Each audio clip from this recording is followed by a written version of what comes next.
Happy Friday once again for everyone out there who follows me. As you can see right now, the biggest news, have been that I just bought Magnapan 3.7 eyes. The Wilson Audios are now taking a break, way behind in the corner, so they're not exactly behind the speakers anymore. They're not behind the Magnapans anymore. But anyway, hope you guys continue to follow me because it's going to get very, very, very exciting. I have very big plans for this speaker down the road, but I want to go each step of the way. I don't want to do it all at once. Okay, and I don't know where I'm going to start. I don't know which tweak is going to go first. I have no idea yet. Okay, but the Wilsons, as I said, are not going anywhere. I just wanted something completely different. I did not want to have two cones, two tweeters, two different brands. I wanted something that does something. I wanted something that plays different, if that makes any sense. But anyway, that's for more to come on that for another video. Tonight's video is a video that has been requested by many of you, and I tried very hard to come up with this list of amplifiers that I feel are amplifiers that left an impression on me throughout my journey. And these amplifiers have been selected by me based on my own experience and comparisons that I've done. Okay, this is not based on any review from any magazine. Okay, this is my own personal ownership of these amplifiers. Okay, the goal here was to select the very best for 20,000 MSRP or less USD. I want to make sure that I know there are some of you outside of the United States that follow me, so I just want to make sure you guys understand $20,000 or under MSRP. And I have selected 1, 2, 3 amplifiers that I felt are the best amplifiers that I have owned for this price point. Now, I know there might be a huge debate, disagreement with what I have chosen, but guys, that is totally fine. This is just my opinion. I want to make sure I'm clear on that. Okay, if it serves you well and it allows you to buy an educated, to make an educated purchase, I'm happy with that. I'm happy that you can use me for that. All right. So, without further ado, first amplifier that I have found as one of the best amplifiers under $20,000 is the Luxman 900U. This is no surprise to you guys. You guys have known me for really loving this amplifier, okay? And I am going to give you, at a high level, what I liked about it. It was a very smooth amplifier, detail, never once in your face, extremely musical. It is like Constellation audio, but for less money, okay? It has tube-like mids that can give the Momentum S250 a run for the money. That amplifier in front of you. It can easily go toe-to-toe against the Momentum when it comes to the mids. I can tell you that right now, that amplifier is very, very special. Big soundstage with a proportionate amount of depth, meaning one does not stick out over the other. It's pretty even when it comes to that department. Sometimes you have amplifiers that are wide, but they're not as deep in terms of the presentation. I've had a few of those. Can't remember off the top of my head, but this amplifier is pretty well balanced. Construction is tremendous. I mean, it's beautiful. Some may say I don't really like the needles or I hate the needles. If I compare the looks of that amplifier, the feel, the construction, it is by far one of the best amplifiers I've ever seen in person. It just screams quality, not to mention the reliability that it's known for. Another great thing about this amplifier is it can be turned into a monoblock by flipping a switch on the back. And that automatically gives you like 600 watts per channel. So that always attractive, because if you are in a journey where you're changing speakers, like me, as you can see, and now I have very inefficient speakers, I can buy two 900Us and use those amplifiers for a more difficult load. I am a perfect example of why that amplifier is awesome to have. Okay? If you're going to move up and get into a bigger speaker, or a speaker that's just harder to drive, that amplifier just does it. You're able to just buy another one, and then now you have monoblocks. And let me tell you something about amplifiers that turn into monoblocks that you may not know. I remember one specific example, Hagel H30. Okay, I remember it clearly. The Hagel H30 is a great amplifier, okay? But as a mono, when you flip the switch and turn it into a monoblock, I hated it. It was not the same. It was just powerful, but it loses the feeling of rightness when it comes to the presentation. It loses the pace, the rhythm, the tonality. It just sounds bigger, but it doesn't mean bigger got better. That's one thing I remember about the Hagel H30. Stereo is always better with that particular amplifier. It's not the best amplifier when you flip the switch and turn it into a monoblock. Luxman doesn't have that problem. You don't have to worry about it. It sounds better when you turn them into a monoblock, because now you have more of what the stereo version gives you, which is already plenty good. Okay? This is also, I would say this amplifier has the ability to sound musical regardless of what kind of preamplification you put in front of it. That is an attractive thing if you're looking for something that seduces you, that makes you want to sit and listen and not care about any flaws or kinks it may have in terms of sound, because it does a lot of things right. Okay? Those are the main things that I remember off the top of my head about the amplifier. Okay, now in terms of cons, okay, this amplifier needs quality power cords, in my opinion, to extract a lot more information. I mean, that's a no-brainer. That's almost pretty basic nowadays with amplifiers, high-quality amplifiers. Stock power cords do not do it any justice. You need to get out there and experiment with power cords. I cannot tell you which one for sure, because it depends on your speakers. The one thing I can say to you, I believe the Hurricane from AudioQuest worked really well. If I remember correctly, it did work really well with it.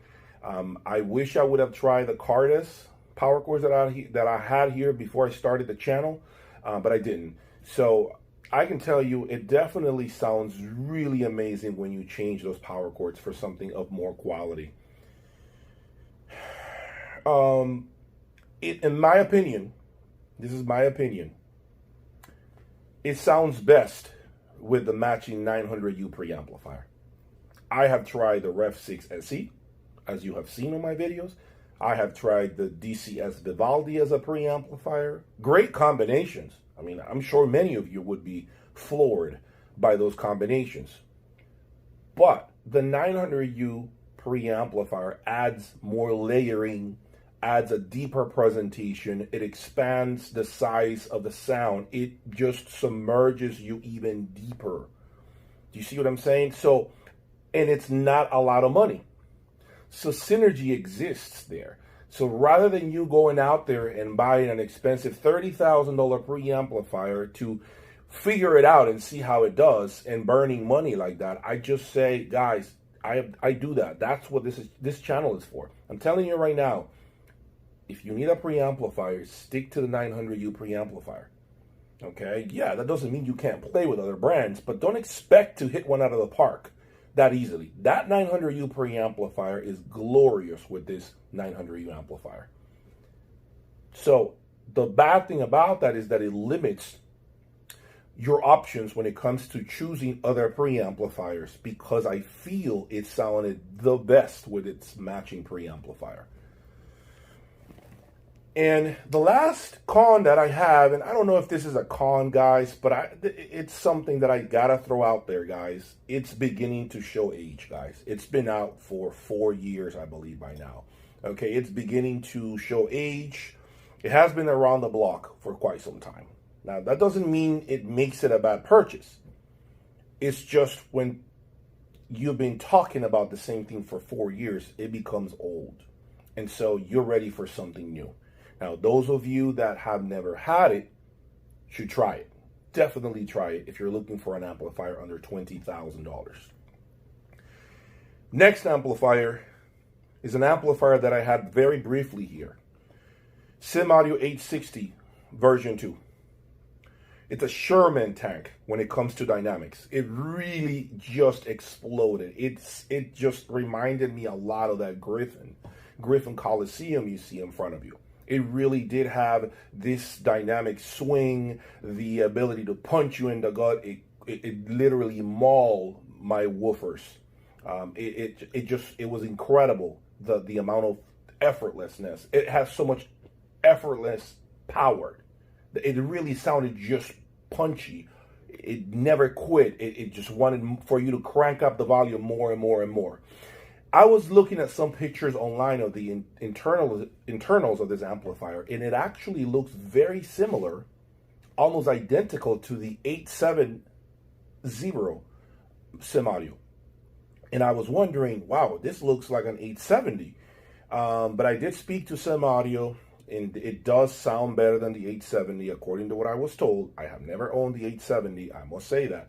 But according to them, this is a superior component. It has a lot more new parts that the 870 never had, different types of capacitors and transistors and all of that. So it is supposed to be their best amplifier, other than the 888 amplifier that you guys know is $120,000.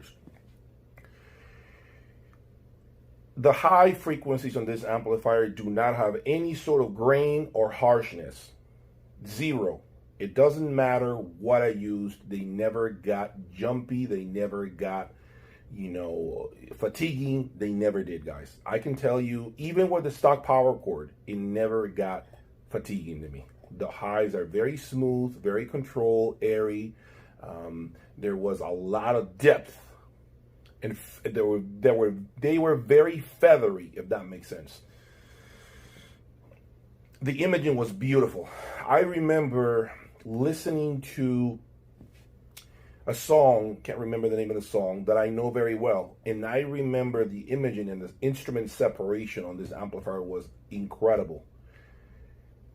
It actually, for the first time, I can say that I heard like my left speaker would just be playing bass by itself. Like it separated the bass frequencies in stereo fashions. Sometimes when you hear the bass hit you, you really don't know where it's coming from, so you feel like it's coming from both speakers.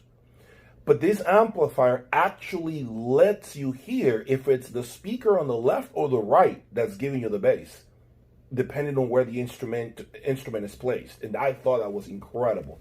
That was one of the things that blew my mind about this amplifier. And when it comes to this, I will say the imaging and the separation of this amplifier, it definitely edges out the 900U. When it comes to the imaging and separation, I have to give the nod to the SimAudio version 2. No question about it. I mean, it's not a day and night difference, but it definitely beats the 900U when it comes to this, the separation of everything. It also has more bass control than the 900U. I mean, the SimAudio version 2 is on a level that I feel very few amplifiers are when it comes to bottom end, when you're looking at the $20,000 MSRP price tag. Okay, it can easily, a case could be made that this amplifier brings it even to the Griffin in front of you when it comes to bass control. I mean, it really can get out there and go toe to toe when it comes to bass control. That's something that the 900U never did. Okay, the 900U never did that. It's not a punchy amplifier. It's not a muscle machine. You know, and I talked about this earlier about amplifiers being either sweet or dynamic and explosive. And I feel obviously Constellation and Luxman are on the sweet side of things. Sim Audio is a different business altogether. It's nothing like the 900U. So it's by nature going to be more muscular sounding than the 900U.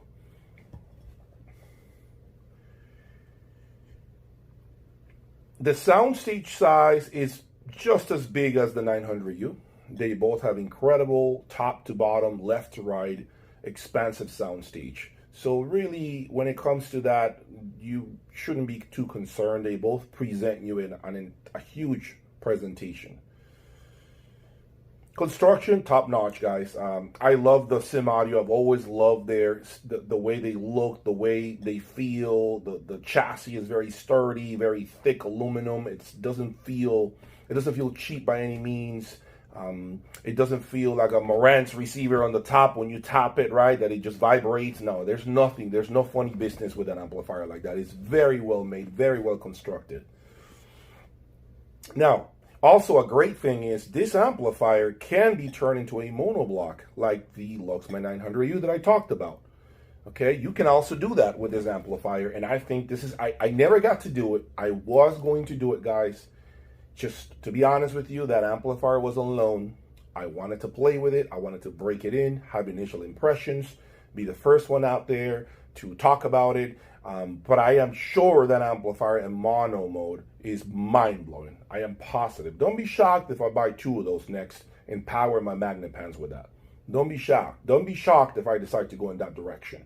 Okay, but that's a plus. Now, I can't talk about how good it is in mono because I haven't heard it. Okay, and you know I didn't like the Hagel, as I mentioned earlier. So I don't know if the Sim Audio is going to suffer from the same problem that the H30 Hagel had with me.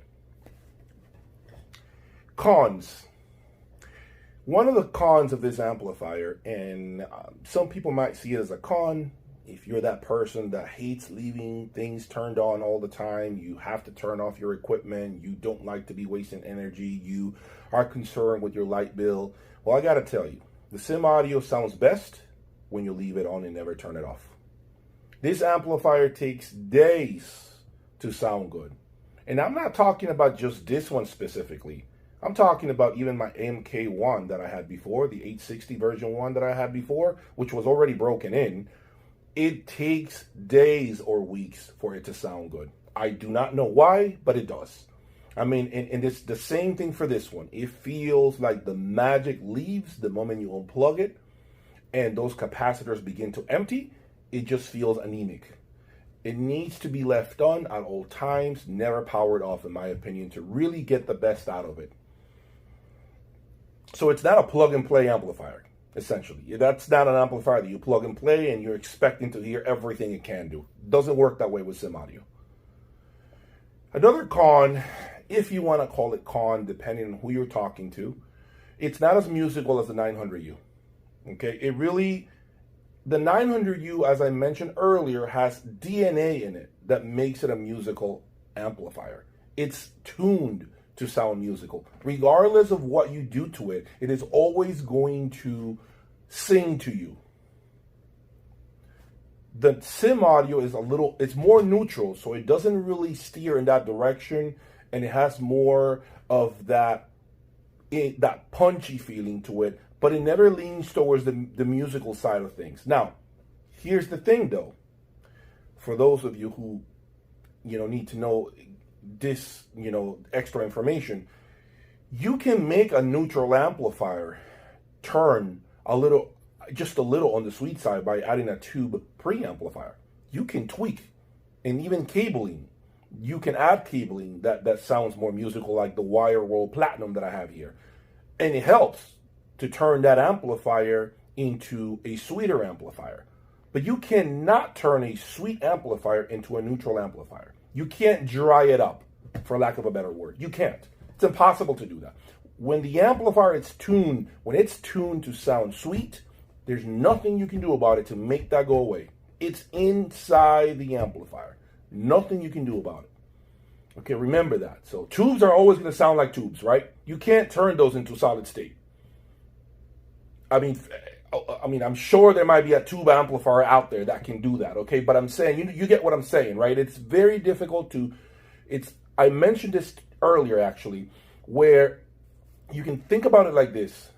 You have food served on your plate, and it doesn't have any spices, it doesn't have any condiments, it's very, very plain. You can easily add some sweetness to it, right? Or salt, and season it up so that it tastes to your liking. Hot sauce, lime, whatever you want, and it tastes the way you want it. That's the sim audio. Luxman is food that's already sweetened. You can't unsweeten it. Once it's sweet, you cannot unsweeten it, right? Food is sweet, that's it. You can't take that away. You can't take it off the food. So that's the same thing with the Luxman, okay? And so if you see it as a pro, great. If you see it as a con, great too. I'm just stating facts out there. The next amplifier and final amplifier on this list is the Audio Research 160S. This is the stereo version of the monoblocks that I did not like on one of my earlier videos. Okay, I know some of you guys may say you're crazy. That's the stereo version.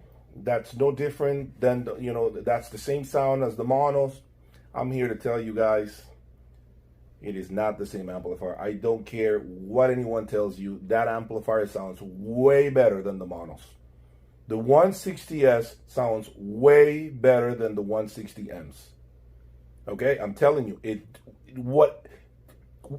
just came out, and whatever trickery they did on this amplifier, they didn't get to do it on the 160Ms that came out a few years ago. Simple as that. They didn't get to do it.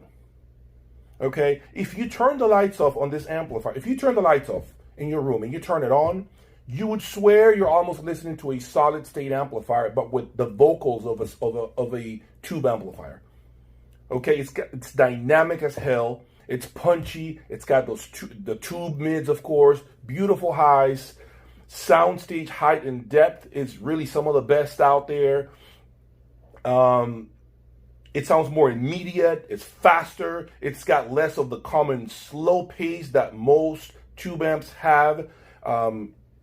What else can I say to you? Audio Research, in my opinion, here did something very special. They managed to somehow turn a tube amplifier into a hybrid almost, where it sounds very solid state in certain frequencies. Okay, and to me that was incredible because it drove the speaker. I believe I had the Alexa ears at that time, if I'm not mistaken. Guys, it was incredible what that amplifier did. I mean, that is one hell of an amplifier. And I know that's $20,000 exactly, I believe. I think it might have gone up recently, but it was incredible. That really is. And the reason why I picked it is because I remember owning the 2301 Macintosh monoblocks. Amazing amplifiers, but they had the typical issue of the sloppy bass of tube amplifiers. That's not the case with the 160M. Not the case with the 160M. I'm telling you right now, it is very muscular sounding. It's an extremely capable amplifier. The cons, guys, it's well known. It's well known out there. It's the reliability, guys. I mean, that's something that's been a big question mark when it comes to Audio Research. Reliability. And obviously having to change out tubes. I mean, but that's not their fault. That's just tubes, right? They can be very unreliable. Another con. I noticed that adding a power conditioner really helped clean up the presentation of this amplifier, which sucks because now you have added cost to really improve the performance of this amplifier by buying a power conditioner. I feel like with tube gear, a power conditioner does an amazing job at cleaning up that extra noise and hissing that you hear due to tubes. I feel like tube gear benefits tremendously from power conditioners. I just feel like it does. Okay, now the other amplifiers that I mentioned earlier, the 900U and the Sim Audio, before I forget, I always felt they sounded best connected straight into the wall. whatever reason, call me crazy. Of course, you can experiment with different units. Yes, you can do that. And if you find different results, then great. But that was my experience with the other two amplifiers. Tubes, I suggest you go into a power conditioner.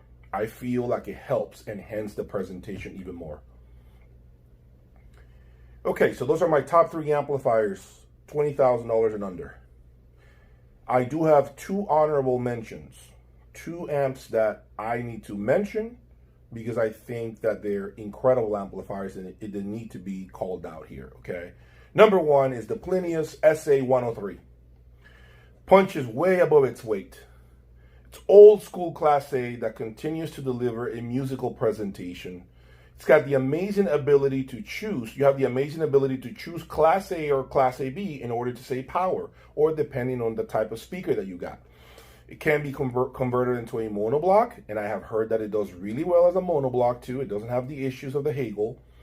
And given its current used market value of around $4,000 to $5,000 USD, depending on the condition, of course, in my opinion, this is the best bang for the buck. I really do not think you can get a better amplifier for this money. If you have $5,000 USD to spend, or around that ballpark figure, in my opinion, this is the best amp you can buy, hands down. This is the best amplifier you can buy. Again, personal opinion. And the last mention is the Sim Audio 860 version 1, which I have owned on several occasions. And it's still one of the richest sounding amplifiers I have ever owned. What does it do? Again, airy highs, articulate mids, good bottom end, although it's not as good as the new version 2, but it's still good when it comes to bottom end control. This amplifier, along with the Audio Research Reference 10 preamplifier and the Revel Salon 2 speakers, gave me the best listening experience for the money that I have ever heard. If I were to build an affordable, quote unquote, system, this amp would be back in my room. It is such a complete amplifier that unless you have other world-class amps next to it, it really is hard to expose its weaknesses. This is part of the reason why you hardly ever see it on the used market, because everyone keeps it. The version 2, it's no question, it's a better amplifier. But I can say that this version 1 gives you probably about 3/4 of the performance of the version 2, which is awesome given the used market value of this amplifier, which is probably around, I don't know, $6,500, $7,500 roughly. I mean, this is a hell of an amplifier. Owned it twice, incredible amplifier. Okay, so there you have it, guys. I have given you my personal recommendation, my personal list of the best amplifiers, $20,000 and under. If you're looking and you're in the market, you have my recommendations. I can tell you, you are not going to be disappointed unless you have some crazy expensive speakers that I haven't even owned and I have never even